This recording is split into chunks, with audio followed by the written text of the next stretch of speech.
আজকের কাহিনীটা রাজস্থানের ছোট্ট একটা গ্রামের, যেখানে মেয়েদেরকে ভোগের পণ্য হিসেবে ব্যবহার করা হতো। শুধু তাই নয়, সেখানে মেয়েদেরকে কাজ করা, খাবার তৈরি করা এবং বাচ্চা উৎপাদন করার মেশিন হিসেবে ব্যবহার করা হতো। তাই গ্রামের পুরুষদের এই অত্যাচারের বিরুদ্ধে গিয়ে 4 বীরাঙ্গনা নারী লড়তে শুরু করে। কিন্তু এর পরবর্তীতে যা ঘটে পুরো রাজস্থানের নারীদের ভাগ্য বদলে দিয়েছিল। সমাজের এই কুপ্রথা ভেঙে তারা এক নতুন দিগন্তের উন্মোচন করেছিল। চলুন তাহলে দেখে নেওয়া যাক 4 এই বীরাঙ্গনা নারী কিভাবে পুরো রাজস্থানের মহিলাদের ভাগ্য বদলে দিয়েছিল। গল্পটা শুরু হয় রাজস্থানের ছোট্ট একটা গ্রামে। গ্রামটিতে শিক্ষা ব্যবস্থার প্রচলন তেমন একটা ছিল না, আর সেখানে মেয়েদেরকে ভোগের পণ্য সামগ্রী হিসেবে ব্যবহার করা হতো। তাদেরকে বাড়ির কাজ করা, রান্নাবান্না করা এবং বাচ্চা উৎপাদনের মেশিন হিসেবে ব্যবহার করা হতো। গ্রামটিতে লাজু এবং রানী নামের 2 জন মহিলা থাকতো। রানীর স্বামী অনেক আগেই মারা গিয়েছিল। বাড়িতে তার শাশুড়ি এবং 16 বছরের একটি ছেলে আছে। রানীর ছেলের নাম গোলাপ। তার বিয়ের জন্য লাজু এবং রানী অন্য একটি গ্রামে যাচ্ছে মেয়ে দেখতে। গ্রামটিতে অল্প বয়সী ছেলে মেয়েদের বিয়ের প্রচলন রয়েছে। এরপরে লাজু এবং রানী বাসে কিছুক্ষণ জার্নি করার পর চলে আসে সেই গ্রামে। তাদের আপ্যায়ন শেষে তাদেরকে মেয়েটা দেখানো হয়। মেয়েটির নাম ছিল জোনাকি এবং তার বয়স ছিল মাত্র 14 বছর। অল্প বয়সে লম্বা চুল দেখে মেয়েটিকে তাদের খুব পছন্দ হয়ে যায়। এরপর মেয়ের পক্ষ থেকে একজন বলে, আপনাদের যদি মত থাকে তাহলে আমরা কথা আগে বাড়াতে পারি। তারপর মেয়ের পক্ষ থেকে বলা হয় জোনাকির জন্য 4 লক্ষ টাকা দিতে হবে তাদেরকে। আর এটাই ছিল এই গ্রামের একমাত্র প্রথা। ছেলে পক্ষ মেয়েকে পণ দিয়ে তারপরেই বিয়ে করতে হতো। যে মেয়ে যত বেশি সুন্দর তার পণ ততই বেশি। এদিকে দেখা যায় রানীর পক্ষে 4 লক্ষ টাকা দেওয়া কোনোভাবেই সম্ভব ছিল না। সে অনেক কষ্ট করে হয়তো 3 লক্ষ টাকা ম্যানেজ করতে পারবে। এটাতে রানী বেশ চিন্তায় পড়ে যায়। এরপরে তার ছেলে গোলাপ তাকে ফোন দিয়ে জিজ্ঞাসা করে যে মেয়ে দেখতে কেমন। মেয়ের বর্ণনা শুনে তো তার মনে লাড্ডু ফুটে যায়, আর সে তার মাকে বলে সে যেন বিয়ে ঠিক করেই তারপরে বাড়িতে আসে। এখানে বলতে গেলে রানী এক প্রকার বাধ্য হয়ে বিয়েটা ঠিক করে আসে। অন্যদিকে দেখা যায় গোলাপ তেমন কাজকর্ম কিছুই করে না, শুধু বন্ধুদের সাথে আড্ডা দিয়ে বেড়ায়। আর রানী মূলত এই জন্যই গোলাপের বিয়ের ব্যবস্থা করেছিল। রানী মনে করে গোলাপকে বিয়ে করে দিলে হয়তো সে কাজকর্মে মনোযোগ দিবে। পরের দৃশ্যে আমরা দেখতে পাই তাদের গ্রামে একটি পঞ্চায়েত বসেছে। লক্ষ্মী নামের একটি মেয়ের তার পাশের গ্রামে বিয়ে হয়। বিয়ের পর সে স্বামীর বাড়িতে চলে গিয়েছিল। বিয়ের পরে সে প্রথমবারের মতো বাপের বাড়িতে এসে আর যেতে চায় না। মূলত এই কারণেই তার স্বামীর বাড়ির কথাই পঞ্চায়েত বসানো হয়েছিল। তাই পঞ্চায়েত লক্ষ্মীকে অনেক বুঝিয়ে স্বামীর বাড়িতে চলে যেতে বলে। তাই তার বাবা মাও অনেক জোর করে লক্ষ্মীকে তার স্বামীর বাড়িতে পাঠাতে চায়। কিন্তু কেউ একবার জানতে চায় না লক্ষ্মী কেন তার স্বামীর বাড়িতে যেতে চায় না। এরপর পঞ্চায়েত লক্ষ্মীর বাবা মাকে বলে ও যাই বলুক ওর কথা না শুনে ওকে গাড়িতে উঠিয়ে দাও। তাই তারা লক্ষ্মীকে টেনে হিঁচড়ে গাড়িতে উঠাতে যায়। তখন লক্ষ্মী কাঁদতে কাঁদতে তার মাকে বলে বিয়ের এতদিন হয়ে গেল তার স্বামী এখনো তাকে টাচও করে দেখেনি, বরঞ্চ শ্বশুর এবং দেবরের সাথে খারাপ কাজ করার অনেক চেষ্টা করেছে। সে জানতে পেরেছে তার স্বামী অক্ষম, আর এটি যেন কেউ জানতে না পারে এই জন্যই তাকে বিয়ে করিয়েছিল। কিন্তু তার এইসব কথা শোনার মতো কেউই মুডে ছিল না। তাকে এক প্রকার জোর করে গাড়িতে উঠিয়ে দেওয়া হয়। এই গ্রামের এমনই দশা, মেয়েদেরকে তারা মানুষ বলে মনেই করে না। এখন যে লোকটিকে দেখানো হয়েছে ওনার নাম হচ্ছে কিষান। সে কলেজে পড়াশোনা করে বাড়িতে ফিরে এসেছে। কিষান ওই কুপ্রথার বিরুদ্ধে গিয়ে গ্রামের সবাইকে বুঝাতো, কিন্তু তার কথায় কেউই মূল্য দিত না। সে গ্রামের মহিলাদের স্বাবলম্বী হওয়ার জন্য সেলাই মেশিনের ব্যবস্থা করে দিয়েছিল, যাতে তারা অর্থ উপার্জন করে স্বাবলম্বী হতে পারে। এরপর দৃশ্য পরিবর্তন হয়। বিজলি নামের একটি মেয়েকে দেখানো হয়। বিজলি গ্রাম থেকে একটু দূরেই থাকতো। রাত হলে গ্রামের সকল পুরুষরা বিজলির নাচ দেখতে যেত, এবং যাদের অনেক টাকা আছে তারা তো পুরো রাতের জন্যই পেয়ে যেত বিজলিকে। এখানে বলা যায় বিজলি ওইসব খারাপ কাজ করত। বলতে গেলে গ্রামের সব পুরুষরাই তার কাস্টমার, কিন্তু বিজলির গ্রামের প্রবেশ নিষেধ ছিল। একদিন রাত্রেবেলা রানী এবং লাজু বিজলির সাথে দেখা করতে আসে। আসলে তারা 3 জনই ছোটবেলার খুব ভালো বন্ধু ছিল। এরপর তারা 3 জন একসাথে বসে অনেক গল্প করতে থাকে, এবং রানী কথায় কথায় বলে আমার ছেলে গোলাপের বিয়ে ঠিক হয়েছে, তো তোমাকে কিন্তু অবশ্যই আসতে হবে। এটা শুনে তো বিজলি অনেক খুশি হয়ে যায়। পরের দিন লাজুর স্বামীকে দেখানো হয়। লাজুর বিয়ের 10 বছর হয়ে গেছে, তারপরেও এখনো সে মা হতে পারেনি। এজন্য লাজুর স্বামী তাকে প্রতিনিয়তই মারধর করত। লাজু তার স্বামীকে ডাক্তারের কাছে নিয়ে যেতে চাইলেও সে কোনো মতেই রাজি ছিল না, আর এটা শোনা মাত্র সে আরো বেশি মারধর করত। এর কয়েকদিন পার হতেই গোলাপের বিয়ের দিন চলেই আসে। দেখা যায় গ্রামের প্রায় সবাইকেই নিয়ে ওর বরযাত্রী হয়ে আসে সবাই। এরপর ধুমধাম করে গোলাপ এবং জোনাকির বিয়ে হয়ে যায়। বিয়ের পর জোনাকিকে দেখতে রানী একটা আলাদা ঘরে নিয়ে যায়। সেখানে গিয়ে জোনাকিকে দেখে রানী একদম অবাক হয়ে যায়, যেটার জন্য রানী মোটেও প্রস্তুত ছিল না, কারণ জোনাকির মাথার সব চুল কাটা। এরপর জোনাকির মা জানায় জোনাকির মাথায় ইনফেকশন হওয়ার জন্য ওর মাথার চুল কাটতে বাধ্য হয়েছে এরা। রানী বলে ওর মাথার চুলের সৌন্দর্যের জন্যই তোকে 4 লক্ষ টাকা দিয়ে আমি বিয়ে করাইছি আমার ছেলেকে। আমার ছেলে তো জোনাকির মাথার চুলের কথা শুনে বিয়েতে রাজি হয়েছিল। এখন আমার ছেলেকে আমি কি বলবো? যাই হোক, কি আর করা, বিয়ে যখন হয়ে গেছে তখন বউকে তো নিয়ে যেতেই হবে। যাবার পথে রানী বারবার জোনাকির মাথার ঘুমটা ঠিক করে দেয় যেন কেউ দেখে না ফেলে। কথায় আছে না, যেখানে বাঘের ভয় সেখানেই রাত পোহায়। বাসের মধ্যে হঠাৎই জোনাকির মাথার ঘুমটা খুলে যায়। এরপর বাসের মধ্যে থাকা সবাই ওর মাথাটা দেখে হাসতে থাকে, আর গোলাপের বন্ধুরা তো একদম হাসিতেই ফেটে পড়ে। তারপর জোনাকিকে দেখতে রাতে বিজলি রানীদের বাড়িতে আসে। রানীর প্রতিবেশীরা বিজলিকে দেখে অনেক কানাঘোষা করতে থাকে, কারণ ওর এই গ্রামে প্রবেশ নিষেধ ছিল। সবার এমন আচরণ দেখে বিজলি বলে, আমার আসলে আসা একটু তাড়াতাড়ি হয়ে গেছে, আর একটু রাত গভীর হলে আমার আসতে হতো। আমি চলে যাচ্ছি, আরেকদিন এসে জোনাকিকে দেখে যাব। এরপর জোনাকিকে না দেখেই বিজলি সেখান থেকে অনেক মন খারাপ করে চলে যায়। আর ওই দিন রাতে গোলাপের দাদিও মারা যায়। তার শেষকৃত্যের কাজ শেষ করে গোলাপ বাড়ি থেকে পালিয়ে যায়। আসলে জোনাকির চুল ছোট হয়, ওকে তার একদমই পছন্দ হয়নি। গোলাপের বড় চুলওয়ালা মেয়েদেরকে বেশি পছন্দ। বিয়ের দিন ওর বন্ধুরা জোনাকির মাথার চুল নিয়ে অনেক হাসি তামাশা করায় অনেক মন খারাপ হয়েছিল গোলাপের। তারপর গোলাপ 2 দিন পরে বাড়িতে ফিরে আসে। রানী তখন তাকে জিজ্ঞাসা করে, এই 2 দিন তুই কোথায় ছিলি? তখন গোলাপ রানীকে বলে, আমার ছোট চুলওয়ালা মেয়েদেরকে একদমই পছন্দ না, ঠিক এই জন্যই আমি বাড়ি থেকে পালিয়েছিলাম। এরপর গোলাপ রুমে যায় এবং জোনাকির সাথে জোর জবরদস্তি করতে থাকে। জোনাকি অনেক চিৎকার করে কান্নাকাটি করতে থাকে, কিন্তু এতে গোলাপের কিচ্ছু আসে যায় না। জোনাকির চিৎকার রানীও শুনতে পাচ্ছিল, কিন্তু রানী মনে মনে ভাবতে থাকে, ছেলেকে তো এই জন্যই বিয়ে করিয়েছি, আর ওদের নিজেদের মধ্যে একটু ঝগড়া গ্যাঞ্জাম হলে ভালোবাসাটাও বাড়বে। কিন্তু জোনাকির অতিরিক্ত চিৎকারের শব্দে রানী আর টিকতেই পারে না, আর সেখান থেকে সোজা চলে আসে বিজলির কাছে।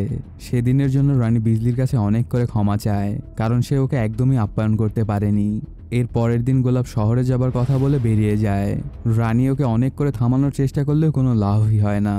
ঠিক ওই দিনই জোনাকিদের গ্রামে একটা ছেলে ওকে দেখতে আসে। ওই ছেলেটাকে দেখে জোনাকি অনেক ইমোশনাল হয়ে যায়। এখানে বোঝা যায় যে ওই ছেলেটাই ছিল জোনাকির বয়ফ্রেন্ড। কিন্তু তখনই জোনাকির মনে পড়ে যায় যে সে বিবাহিত, অন্য পরপুরুষের মুখ দেখাও তার জন্য পাপ। এজন্য সে দৌড়ে গিয়ে রুমের দরজা বন্ধ করে দেয় এবং অনেক কান্না করতে থাকে। পরের দিন লাজু রানীদের বাড়িতে আসে, কারণ তার স্বামী তাকে অনেক মারধর করেছিল। এই জন্য লাজু রানীর কাছে মলম লাগাতে এসেছিল। ওর কাপড় সরিয়ে দেখে জানোয়ারটা ওকে অনেক মারধর করেছে। এর পরের দিন রানী জানতে পারে গোলাপকে কেউ শহরে আটকে রেখেছে। আসলে গোলাপ যাদের থেকে টাকা ধার করেছিল তাদের টাকা ফেরত দিতে না পারায় তারাই ওকে আটকেছিল। এদিকে রানীর কাছে কোনো টাকা পয়সা ছিল না। রানী কোনো উপায় না পেয়ে কিষানের কাছে আসে এবং ওর থেকে টাকা চায়। এরপর কিষান তাকে টাকা দেয় এবং কিষানকে সাথে নিয়ে রানী চলে আসে শহরে। সেখানে গিয়ে জানতে পারে গোলাপ টাকা ধার নিয়ে ওইসব খারাপ জায়গায় গিয়ে খারাপ কাজ করত। এরপর রানী তাকে ছাড়িয়ে সেখান থেকে গ্রামে নিয়ে আসে। কিছুদিন পরে রানী, লাজু, বিজলি এবং জোনাকি ঘুরতে বের হয়। ওখানে গিয়ে লাজু মন খারাপ করে বসেছিল।